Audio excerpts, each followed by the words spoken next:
recently got back from my first ever trip to Paris for 10 days for my anniversary slash honeymoon with my husband, and it was the trip of a lifetime. And Paris exceeded my expectations in every possible way, but there were a few things that totally shocked me, and I had first impressions about Paris, and I would love to share not only those first impressions with you and some of the culture shocks, but also what Paris taught me, the number one lesson that Paris taught me about living life to the fullest. First, let me just say that if you've been following along on this vlog, on this channel, I want to say thank you so much for doing that, for being here, for commenting, for watching and liking, and for just showing up and rooting for Mike and I. It's been really a huge blessing for me, and I want to just say thank you so much. Secondly, I want to say thank you for your patience while I took some time away from the internet. I really needed some space to just breathe and to think about the trip, to process it, and to kind of savor it. It's given me also a lot of time to think about what kind of content I want to create for you moving forward and how I want to extend the life of Paris throughout my vlog, even though I'm not there still, because I have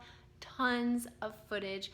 I probably have almost 100 separate video clips that I took while I was in Paris, and I am going to be sorting through those, editing them, and making them into separate videos for you related to shopping and related to street style, our Paris apartment, and kind of just what we learned while we were there. So here are my first impressions of Paris. It is unbelievably beautiful, without a doubt, and it is very, very, very crowded. Everybody says that Paris is the city of love, the city of lights. It is a city of contradictions, and it is the art capital and fashion capital of the world, and they're absolutely right when they say that. I wasn't disappointed at all with the city itself, or the people, or the places that we saw and visited. Even though we didn't do very many touristy things, my husband and I wanted to get that real Parisian vibe, and so we just stayed in the 11th arrondissement and pretty much just enjoyed having this local feel. So the area that we stayed in, the République, was perfect. It borders a very arts-centered, very happening shopping district called Le Marais, which is in the 4th. If you are a chilled out person and you just enjoy wine and good food and people watching and just a real life vibe, that is where you want to go.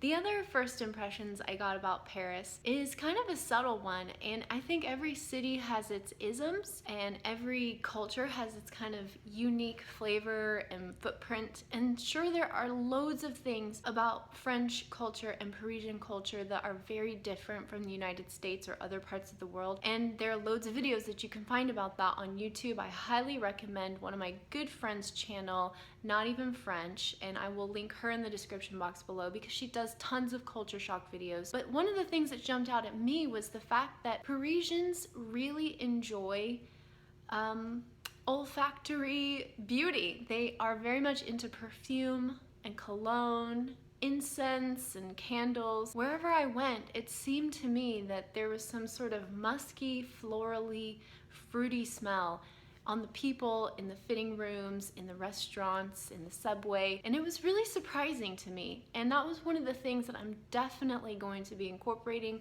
into my life. There's a little hint right there. Now in next week's vlog, I'm actually going to be breaking down my top purchases, well actually all of my purchases while I was in Paris. I'll be talking about what Mike and I spent our money on and a little bit more about the fashion. So stay tuned for that and be sure to subscribe if you're not yet a subscriber, because there will be more fashion videos coming out, trust me, including actual footage of people and what they're wearing in Paris. Another first impression I had is that people were surprisingly very polite, very kind, and really generous. This is counterintuitive to what you might have heard about Parisian culture or just Parisian waitstaff culture. My husband and I didn't experience a single bad, unkind word or attitude or anything like that the whole time we were there. So I have no idea what people are talking about when they say that the Parisian waitstaff can be rude or anything like that. Maybe times have changed and we're just becoming more global, and people are getting the clue no matter where they live. I would say by far the nicest people that we met were actually the people who were serving us and the people who worked in restaurants. They're young kids, they're hip, they're doing their job, and they just work really hard, and they take really good care of you if you just know how to engage with them and be polite as well. Another first impression that I had that might really surprise you is fashion related, and it's this. So many Parisians, not just women, are obsessed with tennis shoes, aka trainers. That's right, you would never have thought this years and years ago. I think with the walking culture in Paris, people finally broke down and said, we need to just embrace the sneaker trend. And I did see a ton of dad sneakers while I was there, but I listened carefully to what language people were speaking all around me, and I did hear a lot of Swedish, Korean, Chinese. Obviously, Americans and Australians were speaking English, but a lot of the people who were wearing the more intense fashion trends like biker shorts and dad sneakers were not actually French. Although I did see a ton of French women and French men sporting tennis shoes like Veillas, Adidas, especially the Stan Smith Adidas. I also saw Reeboks all over the place. There's some great street style pics I have that I will be incorporating into the next coming videos, the few next videos up. So be sure to stay tuned for that, because there were some just really adorable girls, and I wish I could have snapped more pictures for you. I tried my best, but this video is going to be awesome. Another interesting little thing I noticed about Parisian culture, and this is more design related, is that they're really into velvet and dried flowers. It's not to say that they don't love live plants, because they definitely do. There are live plants everywhere. They love horticulture, they love greenery and gardens and all that stuff, and I will get to that in a second, because that's another culture shocky type thing that I discovered. For a design aesthetic, I noticed that there were tons of dried plants, flowers, types of grass, and then that was incorporated a lot with velvet. And so this has definitely inspired some design choices that I'm going to be making in the future when it comes to making my home more cozy.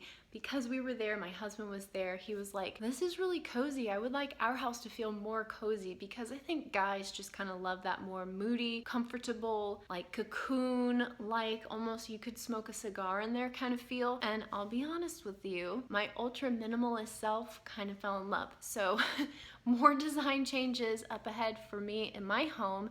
I've already started, because I've got this beautiful like royal blue pillow that I'm going to be trying to build a whole thing around. I'm excited to share all those changes with you as we go through the fall. Before I let you guys go, I want to say that I've been working on something really special, and that is a Mapster list of all the places in Paris that I went and the place I stayed, as well as the places I didn't get to go, but I desperately, desperately wanted to go to. Be sure to be on the lookout for that. It's not yet available, but if you want to be one of the first ones to get it, then please subscribe, because I'll be sharing that with you really soon. Super valuable, because it has over 68 places that are some of the best boutiques, some of the best restaurants, boulangeries, bakeries, and everything in between, including museums and parks. So if you're planning a trip to Paris, you absolutely have to get this. Okay, so here's my final first impression of Paris and kind of a culture shock, something I didn't expect to see while I was there. And then as I wrap up this video, I'm going to give you like my lesson, my biggest lesson learned from Paris, and how I'm going to help to combat some post-Paris blues with a couple of lessons I learned about living life in Paris. So the last impression is in the form of a story. On, I think, the midway through the trip, my husband and I, we were going to go to find a church, and so we got map directions on Google, and we accidentally got off on the wrong stop on the metro. And we thought, well, we're out here, everything in Paris is beautiful, let's just walk around. And down one long boulevard, we could see there was this dome-like monument, and we thought, well, let's go ahead and walk towards it. There was no one on the street whatsoever. It was Sunday morning, afternoon by that point. So many people seemed to be missing. It was like a ghost town. And we thought, where is everyone? So by the time we get to this monument, we realize it's not really a monument at all. It is the beginning of Parc Monceau. And there are thousands, probably, people in this gorgeous park. They're reading, they're eating, they're playing games, they're climbing on trees, there are children on ponies being led through the park by their mom, they're on the carousel, they're buying crepes at the little concession stand, and they're just generally enjoying life. And I mean it when I say this, that pretty much no one, and I mean, I'm sure there's someone, so I have to give that number in there just for, you know, the benefit of the doubt, but no one that we saw was on their cell phone. And my husband said to me, this is where everyone is. We were wondering where everyone was, and they were in the park relaxing. Now, when I was a kid growing up in Germany, I definitely remembered that the park culture was really strong, but I had forgotten how seriously Europeans and Parisians in general take relaxing. They really do find the time to enjoy rest and to take some peaceful moments to themselves with their family or with their significant other, and it was just fantastic. It was probably one of the most magical moments of the entire trip, and one that I will be thinking about for a long time to come. I had a hard time, as an American really, sitting down and just doing nothing.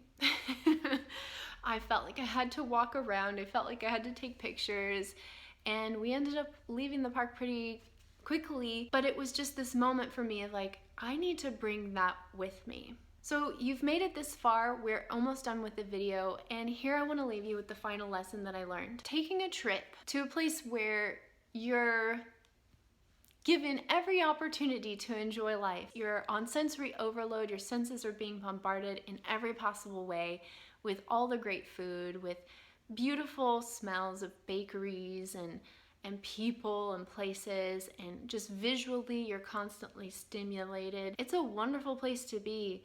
And when you leave that, you have this feeling of, I want to taste more, I want to see more, I want to do more. We ran out of time so fast. And I realized that life is a lot like that. I know this sounds very cheesy, but it felt to me very much a metaphor. So you go to a place that's distant for you, you can't easily access it, and your time is limited there.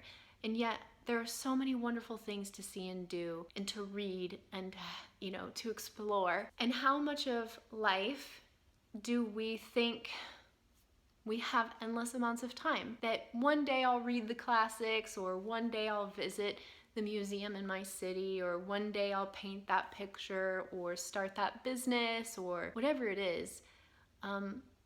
It really challenged me to come back to the States and to savor all that my current life has to offer. Not staying up late on my phone, enjoying more time with friends, spending time making like one meal just for that night, and not worrying about the next night, enjoying a glass of wine, reading books, really plugging into my community, also just exploring the city that I live in as a tourist. So I walk away from Paris with so much more than just tchotchkes and souvenirs for family and friends. I walk away with so much more than just a few extra pounds from eating every croissant imaginable. And I walk away from Paris with more than just a respect of their culture. I walk away with a second city, a city that stole my heart, and a city that has definitely taught me how to enjoy life a little bit more, how to slow down, relax, and just be an adventurer in my own life, and to not take things for granted. I truly hope that this video has helped you and that you've enjoyed it. If you got something out of the video, I would love to know what that is.